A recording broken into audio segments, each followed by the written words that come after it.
Hai, apa kabar semuanya? Semoga kabar Anda baik-baik saja.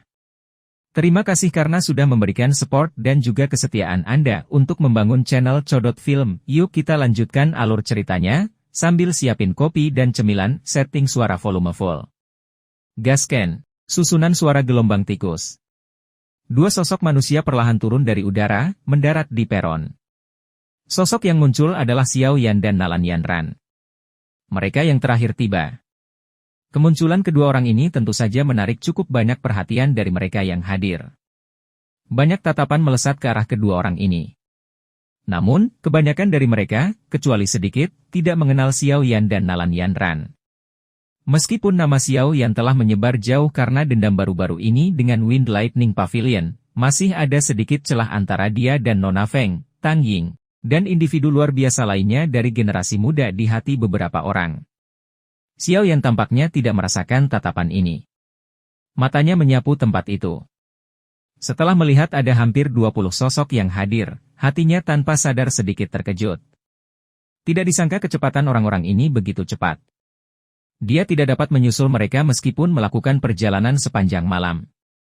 Tentu saja, sebagian besar alasannya adalah karena Xiao Yan tidak terbiasa dengan rutenya. Orang-orang yang hadir sebagian besar memiliki pemahaman yang baik tentang pegunungan mata surga. Selain itu, mereka juga mengetahui dengan jelas beberapa pintasan. Dibandingkan dengan mereka, Xiao Yan, yang tidak terbiasa dengan tempat itu, secara alami berada pada posisi yang lebih dirugikan. Jika dia akhirnya tidak bertemu Nalan Yanran di menit terakhir, kemungkinan dia akan kesulitan tiba di tempat ini tepat waktu. Sementara tatapan Xiao Yan menyapu, dia berhasil melihat beberapa sosok yang dikenalnya. Matanya pertama kali berhenti pada Nona Feng, yang tubuhnya meresap aura mulia. Penampilan wanita ini tidak kalah dengan Nalan Yanran. Selain itu, sikapnya adalah sesuatu yang membuat pria tertentu ingin menaklukkannya. Nona Feng, yang jaraknya cukup dekat, juga sepertinya telah merasakan fokus dari tatapan Xiao Yan. Matanya bergerak dan menatap Xiao Yan. Ada sedikit provokasi di matanya. Masalah antara Xiao Yan dan Wind Lightning Northern Pavilion telah menjadi masalah yang cukup besar. Pada akhirnya, Fei Tian pun gagal menangkapnya. Hal ini menyebabkan Wind Lightning Pavilion kehilangan banyak wajah. Jika dia bisa menangkapnya dan menyerahkannya menjadi Pavilion Utara kali ini, Pavilion Utara akan berutang budi padanya. Mereka mungkin akan sangat membantu dalam memperjuangkan penerus kepala Pavilion. Sudut mulut Nona Feng terangkat tanpa sadar ketika dia memikirkan hal ini. Sepertinya dia benar-benar tidak bisa melepaskan orang ini. Jika dia diizinkan untuk berhasil meninggalkan pegunungan mata surga, dia akan dapat meminjam bantuan roh yang kuat. Pada saat itu, bahkan dia akan kesulitan melawannya.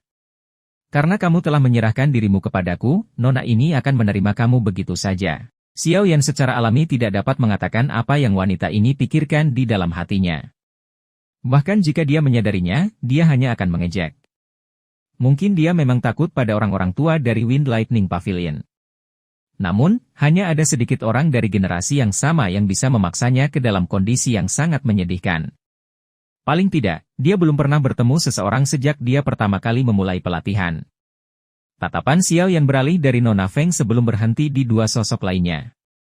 Dia telah bertemu dengan dua orang ini di pegunungan. Mereka adalah Tang Ying dari Pavilion 10.000 Pedang dan Wang Chen dari Pavilion Musim Semi Kuning.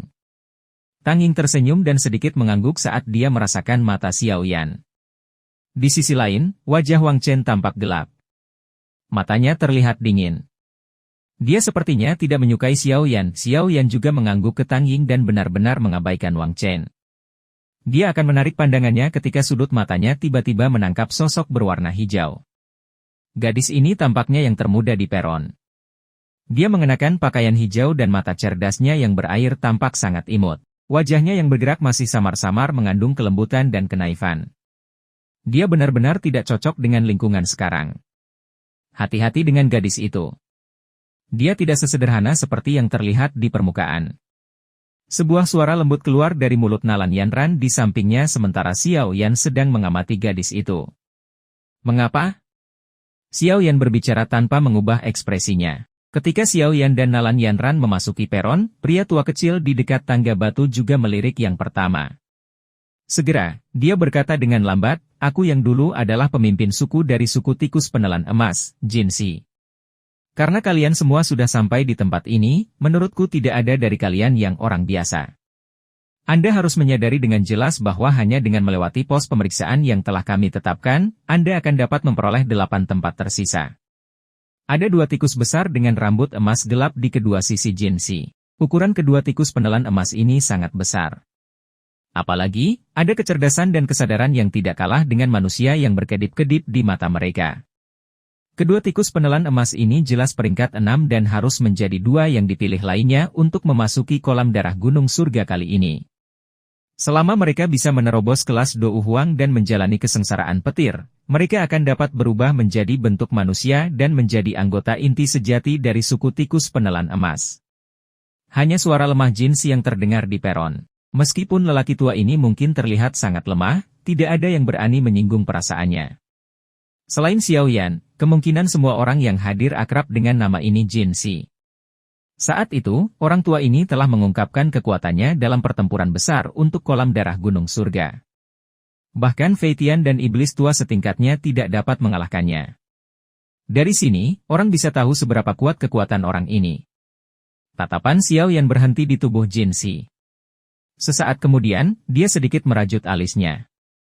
Dari suaranya, Xiao Yan samar-samar bisa mendengar bahwa Jinsi sepertinya mengalami cedera yang cukup serius di dalam tubuhnya. Apalagi cedera ini sepertinya bukan yang baru. Sebaliknya, itu adalah sesuatu yang muncul sebagai hasil dari akumulasi jangka panjang. Batuk, mata Jinsi menyapu dengan acuh tak acuh ke seluruh platform. Setelah batuk, dia tiba-tiba melambaikan lengan bajunya. Seseorang hanya bisa melihat tangga batu yang menuju ke puncak gunung di belakangnya tiba-tiba bergerak. Dengan segera, tikus menelan emas berwarna emas muncul dengan cara yang padat. Jumlahnya sangat banyak sehingga menyebabkan kepala seseorang mati rasa hanya dengan melihatnya. Pemilihan pos pemeriksaan kali ini tidak terlalu sulit. Hanya ada satu dari mereka. Selama seseorang berhasil mencapai puncak gunung di tengah gelombang sonik gelombang pasang tikus ini, seseorang akan dianggap berhasil lewat. Jinsi menunjuk ke arah gelombang tikus padat di belakangnya dan berbicara dengan acuh tak acuh. Ekspresi dari cukup banyak orang yang hadir berubah ketika mereka mendengar ini. Cukup banyak percakapan pribadi yang terjadi di platform tersebut. Xiao Yan kaget saat melihat reaksi orang-orang di sekitar. Dia baru saja mulai ragu ketika Nalan Yanran di sampingnya dengan lembut menjelaskan, suku tikus penelan emas berspesialisasi dalam serangan gelombang sonik. Jika gelombang sonik dari gelombang besar tikus dipancarkan bersama-sama, kemungkinan ahli Dou Huang akan kesulitan menahannya. Sepertinya tidak akan banyak orang yang bisa lewat. Xiao Yan baru tiba-tiba mengerti setelah mendengar ini. Serangan gelombang sonik ya, itu memang sedikit tidak ortodoks. Jinsi mengabaikan keributan saat ini. Dia mengangkat matanya dan berkata, saya akan memberi Anda waktu persiapan selama 5 menit. Setelah itu pembentukan gelombang suara akan diaktifkan. Apakah Anda akan berhasil melewati akan tergantung pada kemampuan Anda sendiri. Tentunya sesuai kesepakatan, akan ada 8 orang yang akan dipilih. Jika kurang dari 8 orang yang lolos, sisa tempat akan ditentukan dengan undian. Setelah mengatakan ini, Jinsi perlahan menutup matanya dan memulihkan diri, mengabaikan semua orang dalam prosesnya. Seluruh tempat itu penuh keributan lagi setelah melihat Jinsi menutup matanya. Cukup banyak orang mulai berbisik satu sama lain. Beberapa bahkan mulai mencari pembantu untuk menerobos pos pemeriksaan bersama. Nanti, yang perlu kamu lakukan adalah mencoba yang terbaik untuk menggunakan Douki untuk menutupi telingamu dan mengikuti di belakangku. Xiao Yan menyipitkan matanya dan melihat ke arah tikus menelan emas yang padat di sekitar tangga batu sebelum menoleh untuk berbicara dengan Nalan Yanran. Gelombang sonik dari tikus menelan emas dapat mengabaikan Douki yang memblokirnya.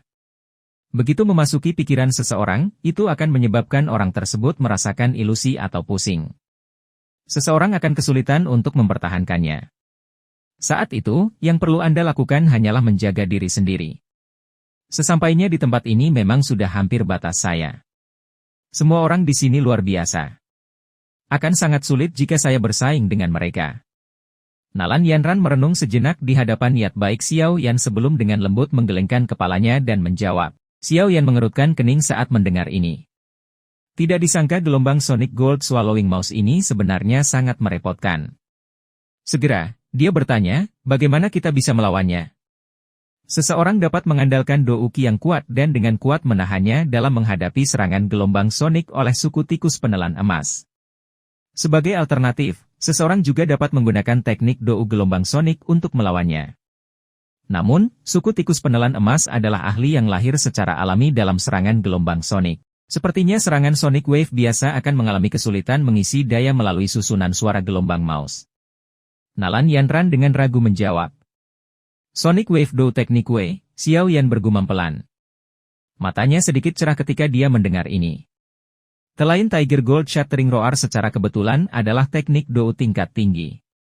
Lebih penting lagi, Xiao Yan telah mengonsumsi pil obat tingkat 7, pil naga misterius Yin Yang, di wilayah sudut hitam, saat itu. Dari situ, dia telah menyerap seutas auman naga. Ini telah menyebabkan kekuatan teknik Dou gelombang soniknya menjadi lebih kuat. Dia bertanya-tanya apakah dia bisa mengandalkannya untuk mengisi daya melalui rangkaian suara gelombang mouse ini. Ketika Xiao Yan mengingat, pil naga misterius Yin Yang, ini, dia juga mengingat efek misterius yang dimiliki pil obat ini dalam membantu seseorang untuk melakukan terobosan. Namun, efek semacam ini adalah sesuatu yang tidak pernah muncul sejak dia mengkonsumsinya. Xiao Yan juga merasa tidak berdaya menghadapi ini. Dikabarkan bahwa Feng Zunze telah mengandalkan pil obat ini untuk menerobos kelas Douzun. Mungkinkah dia juga perlu mencapai tingkat itu agar efek ajaib pil obat ini muncul? Sementara Xiao Yan diam-diam menghela nafas di dalam hatinya, mata Jin Si perlahan terbuka. Tatapannya menyapu platform. Setelah itu, dia melambaikan tangannya dan suaranya yang samar bergema di samping telinga semua orang. Waktunya habis. Penembusan pos pemeriksaan akan dimulai. Silakan pergi ke. Oke guys, jangan lupa like, comment, share, and subscribe di channel Codot Film. See you next video. Peace out and bye-bye.